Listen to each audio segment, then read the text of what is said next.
मैदान के बाहर खड़े होकर तमाशा देख रहे थे, लड़ाई का परिणाम सुनने की प्रतीक्षा कर रहे थे। देश के भाग्य का निर्णय होने जा रहा था, मगर उस निर्णय में सारा देश शामिल नहीं था। विदेश मंत्री के नाते मैं अफगानिस्तान गया था।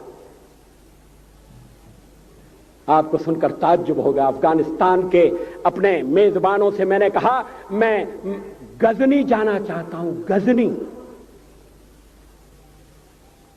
पहले वो मेरी बात उनकी समझ में नहीं आई।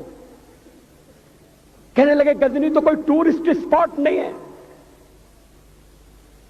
गजनी में कोई 5 स्टार होटल नहीं है, गजनी में आप जाकर क्या करेंगे, गजनी में आप जाकर क्या देखेंगे। मैं उन्हें पूरी बात नहीं बता सकता। मेरे हृदय में कहीं गजनी कांटे की तरह से चुभ रहा है। जब से मैंने गजनी से आए एक लुटेरे की कथा पढ़ी है और किशोरावस्था में पढ़ी है, मैं देखना चाहता था वो गजनी कैसा है। आपको सुनकर ताज्जुब होगा, महमूद गजनी का अफगानिस्तान के इतिहास में कोई स्थान नहीं है।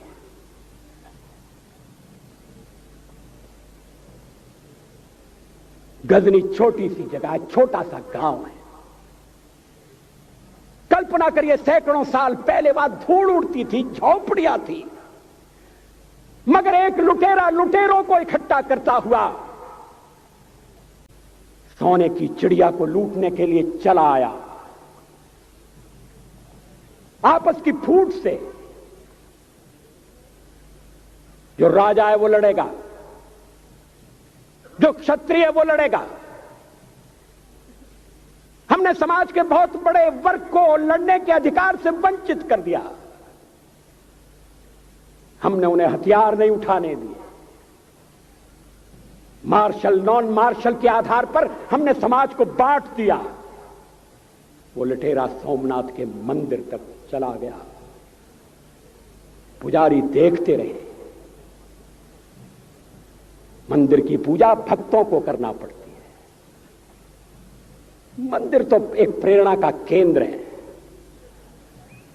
मैं देशपांडे जी की तरह से नास्तिक नहीं हूं,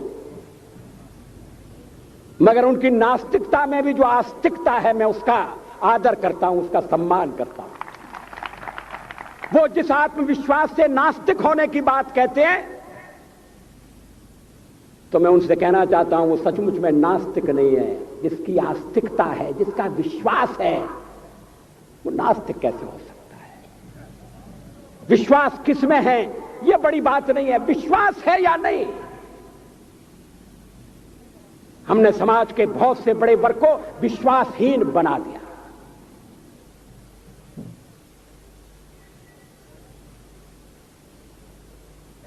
लोगों ने हथियार नहीं उठाए, वेद पढ़ने के दरवाजे बंद कर दिए। इसलिए हम पादाक्रांत हुए। अफगानिस्तान में मैंने एक बात और देखी। मुझे जिस होटल में ठहराया गया उसका नाम था कनिष्क। अफगानिस्तान एक मुस्लिम देश है।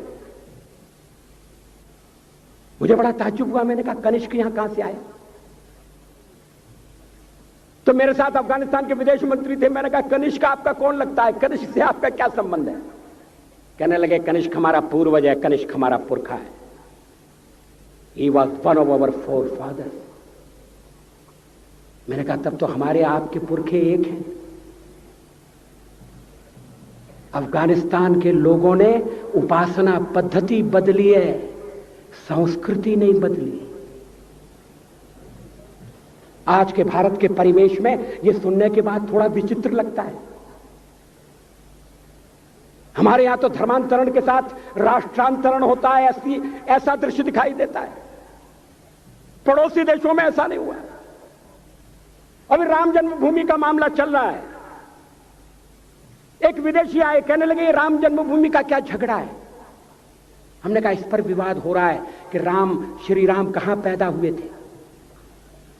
और जहां पैदा हुए थे वो स्थान उनके मंदिर के लिए प्रयुक्त किया जाए या न किया जाए। बराबर बना रहे राम जन्मभूमि आंदोलन और इस अभियान को निरंतर उनका मार्गदर्शन प्राप्त होता रहे, इस विश्वास के साथ मैं आप सबके प्रति अपनी शुभकामनाएं भी देता हूं। पूज्य संतों के विचार अयोध्या में आकर के मुझे सुनने का अवसर प्राप्त हुआ है और ये पहली बार नहीं हो रहा है। स्वाभाविक रूप से अयोध्या में आएंगे तो पूज्य संत इन प्रकार की बातों को कहेंगे, ये उनका दायित्व भी है। मुझे लगता है जो बातें पूज्य संतों के द्वारा यहाँ पर कही गई हैं या कही जा रही हैं, उससे हर व्यक्ति अपने आप से उन भावनाओं को जोड़ता है। इसमें कोई संदेह किसी को नहीं होना चाहिए। लेकिन हम दुनिया के सबसे बड़े लोकतंत्र में भी निवास कर रहे हैं। भारत के लोकतांत्रिक व्यवस्था का संचालन कैसे हो रहा है, उसमें न्यायपालिका की अपनी भूमिका है, उसमें विधायिका की अपनी भूमिका है, उसमें कार्यपालिका की अपनी भूमिका है। हमें उन मर्यादाओं को भी ध्यान में रखना होगा। और भाइयों बहनों, आप इस बात को देखिए, मुझे सबसे आश्चर्य तब लगता है जब आज राम जन्मभूमि की बात वे लोग कहते हैं जब जिन लोगों ने अयोध्या में राम भक्तों पर गोलियां चलाई थी। मुझे अच्छा लगता है कि चलिए भगवान ने जैसे भी हो उनके मुंह से अपनी जन्मभूमि की बात तो कहलवा ही दी है। एक प्रकार से यह भी हमारी ही विजय है। आज इस देश में लोकतंत्र की बात वे लोग करते हैं जिन लोगों ने 1975 में आज ही के दिन 1950 में जो विचारधारा लेकर चले हैं उसी रास्ते पर हमारा सफर चालू है, उसी दिशा में हमारा सफर चालू। 2014 के चुनाव घोषणा पत्र के अंदर हमने राम जन्मभूमि के लिए एक वादा किया। भारतीय जनता पार्टी चाहती है कि उसी स्थान पर जल्द से जल्द भव्य राम मंदिर का निर्माण हो, उसमें कोई दुविधा नहीं।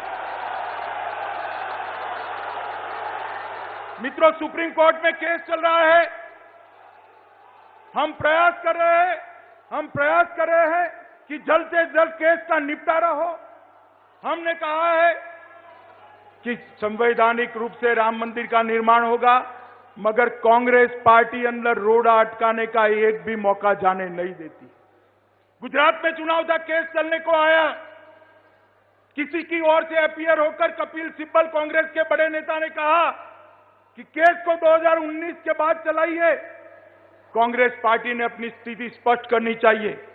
मित्रों, भारतीय जनता पार्टी का कार्यकर्ता स्वस्थ रहे। हम संवैधानिक रूप से राम जन्मभूमि बनाने के लिए कटिबद्ध थे। राम मंदिर, आज यूनिफॉर्म सिविल कोड लंबे समय से रहा है पार्टी का एजेंडा। वो कभी पूरा नहीं हुआ जिस तरह से वादा किया गया। आपकी छवि तेज तर्रार नेता की है, क्या आप वाकई पूरा भी कर सकते हैं इसे? देश तेज तर्रारी से नहीं चलता है जी, देश संविधान से चलता है। देश संवैधानिक मर्यादाओं से चलता है और देश आगे भी संविधान की मर्यादाओं से ही चलने वाला है। तेज तर्रार वगैरह जो है वो चुनाव के लिए होता है।